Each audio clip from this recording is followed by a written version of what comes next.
আমরা আজকে গুমরাহির মাঝখানে কেন পড়ে রয়েছি? কোন কারণে আমরা আংশিত লাঞ্ছিত বঞ্চিত হইতেছি? কেন আজকে মুসলমানের উপর অত্যাচার চলতেছে? কারণ কি? আল্লাহর নবী হাদিসের মাঝখানে বলেন, তারাকতু ফীকুম আমরাইন লান তাদুল্লু তামাসসাকতুম বিহিমা কিতাবুল্লাহি ওয়া সুন্নাতি রাসূলিহি আও কামা ক্বালা আলাইহিস সালাতু ওয়াস সালাম। আল্লাহর নবী সাহাবাদেরকে ডাক দিয়ে বলেন, ও সাহাবা, আমি যখন চলে যাব দুনিয়া থেকে, তাহলে জানিয়ে রাখো আমার উপরে অনেক একটা ফিতনার জামানা আসবে, ইখতিলাফের জামানা আসবে। ওই জামানার মাঝখানে খালি ইখতিলাফ থাকবে, আমার হাদিস নিয়ে ইখতিলাফ করবে, আমার কথাবার্তা সমস্ত কিছু নিয়ে ওরা ইখতিলাফ করবে। কিন্তু ওই সাহাবার দল, তোমরা জানিয়ে রাখো আমি তোমাদের কাছে এমন দুইটা জিনিস রাখিয়া যাইতেছি, ওই দুইটা জিনিস যদি তোমরা ভালোভাবে মজবুত ভাবে ধরিয়া রাখতে পারো, তাহলে তোমরা কখনো গুমরাহ হবে না। সেই দুটা জিনিস হলো, আল্লাহর নবী বলেন কিতাবুল্লাহ, সেটাই হলেন আল্লাহ তাআলার কিতাব, ওয়া সুন্নাতি রাসূলিল্লাহ, আর আল্লাহর নবীর সুন্নাত। আমরা যদি আল্লাহর নবীর সুন্নাতকে, কিতাবকে যদি ভালোভাবে মজবুত ভাবে ধরে রাখতে পারি, আল্লাহর নবী বলেন ওই দুইটা জিনিস তোমাকে টানিয়া টানিয়া জান্নাতের মাঝখানে নিয়ে যাবে। বলেন সুবহানাল্লাহ। আর যদি আমরা আল্লাহর নবীকে মহব্বত করি, ভালোবাসি, আল্লাহর নবী হাদিসের মাঝখানে বলেন, মান আহাব্বা সুন্নতি ফাকাদ আহাব্বানি ওয়া মান আহাব্বানি কানা মাই ফিল জান্নাতি। যদি আমরা আল্লাহর নবীর সুন্নতকে ভালোবাসি, আল্লাহর নবীর সুন্নতকে যদি জিন্দা করতে পারি, আল্লাহর নবীর সুন্নতের মালা যদি আমরা গলার মাঝখানে পড়তে পারি, আমাদের জিন্দেগিটা যদি আল্লাহর নবীর সুন্নতের মোতাবেক হয়ে যায়, আমার আল্লাহর নবী বলে, যে আমার সুন্নতকে মহব্বত করবে, যে আমার সুন্নতকে ভালোবাসবে, আমার সুন্নতের মালা যে গলার মাঝখানে পড়বে, এবার জানিয়ে রাখো দুনিয়ার মানুষ, শুনে রাখো আমি নবী মুহাম্মদুর রাসূলুল্লাহ তাকে ভালোবাসবো। বলেন সুবহানাল্লাহ। আর আমি যাকে ভালোবাসবো, মহব্বত করব, কাল হাসরের দিন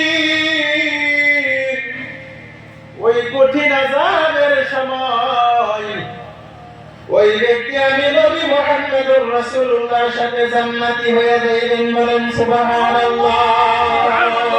আর আমার আল্লাহ নবীর সুন্নতকে যে ভালোবাসে, মহব্বত করে, আমার আল্লাহ তারে ভালোবাসে, মহব্বত করে। আর আমার আল্লাহ তাআলা যাকে ভালোবাসে, মহব্বত করে, এবার আকাশের মাঝখানে ডাক দিয়ে বলে, জিবরাইল,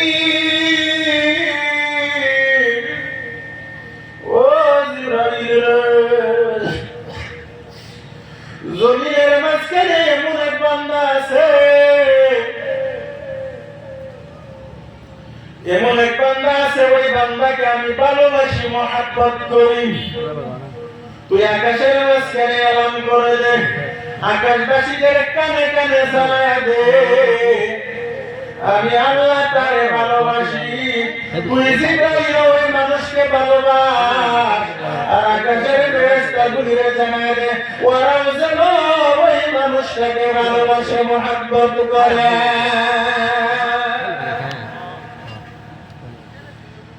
শুধু তাই নয়, আল্লাহ তাআলা আমার ফেরেশতাকে ডাক দিয়ে বলে, জিবরাইল, শুধু তাই নয়, জমিনের মাঝখানে যা, যায় আমার 18,000 মখলুকাতের কানে কানে জানায় দে, তাদের কানে কানে জানায় দে, এলান করে দে, আর ঘোষণা করে দে যে জমিনের মাঝখানে এমন এক ব্যক্তি আছে, এমন এক মানুষ আছে, আমি আল্লাহ তাআলা তাকে পছন্দ করিব, তাকে ভালোবাসিব। জমিনের মানুষ যেন তাকে ভালোবাসে, মহব্বত করে। আল্লাহ তাআলার হুকুমে এবার জমিনবাসী তাদেরকে মহব্বত করতে থাকে, তারে ভালোবাসা রাখতে থাকে, তাকে ইজ্জত করতে শুরু করে দেয়, তাকে সম্মান করা শুরু করে দেয়। এমন করে যদি আমরা নবী মুহাম্মদুর রাসূলুল্লাহ সাল্লাল্লাহু আলাইহি ওয়াসাল্লামের সুন্নতের জিন্দেগি যদি আমরা বানাইতে পারি, নবীর সুন্নতের মোতাবেক যদি আমার জিন্দেগি হয়ে যায়, আল্লাহর নবী আমাদেরকে হাতে ধরিয়া ধরিয়া জান্নাতে নিয়ে যাইবে। দ্বিতীয় নম্বর বলেন কোরআন। যদি কোরআনকে আমরা মজবুত ভাবে ধরে রাখতে পারি, ওটা কেমন কিতাব, যে কিতাবের প্রতিযোগিতা এখানে আজকে 3 দিন হয়েছে, ওই কোরআনকে যদি আমরা মহব্বত করতে পারি, ওই কোরআনকে যদি আমরা শিলার মাঝখানে লাগাইতে পারি, তাহলে জানিয়া রাখো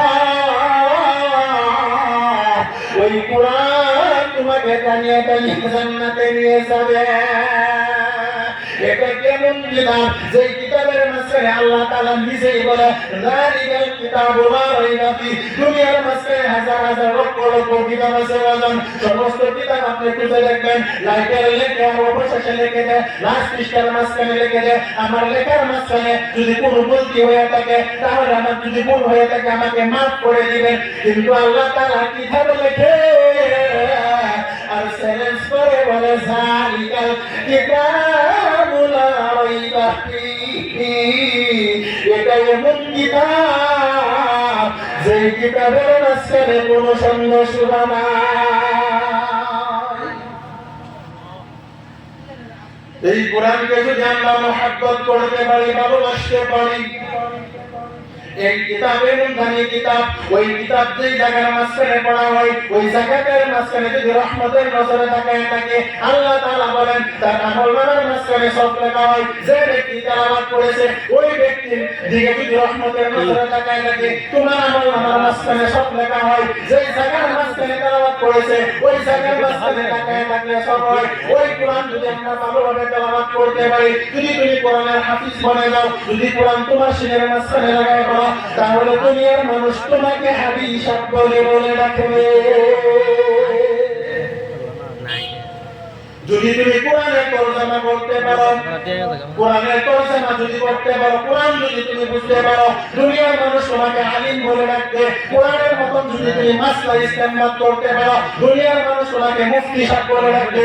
কোরআন থেকে যদি তুমি মাসলা হাদিস ইস্তেমবাদ করতে পারো, তুমি মুহাদ্দিস বনিয়া যাবে। কোরআন থেকে যদি তুমি তাফসীর করতে পারো, তুমি মুফাসসির বনিয়া যাবে। যদি কোরআনের মতন তুমি আমল করতে পারো, তাহলে তুমি মুত্তাকি আল্লাহর ওলি তুমি বনিয়া যাবে। আর কোরআন মতন যদি মানুষের কাছে তুমি দাওয়াত দিতে পারো, তাহলে জানিয়ে রাখো তুমি মুবাল্লিগ বনে যাবে।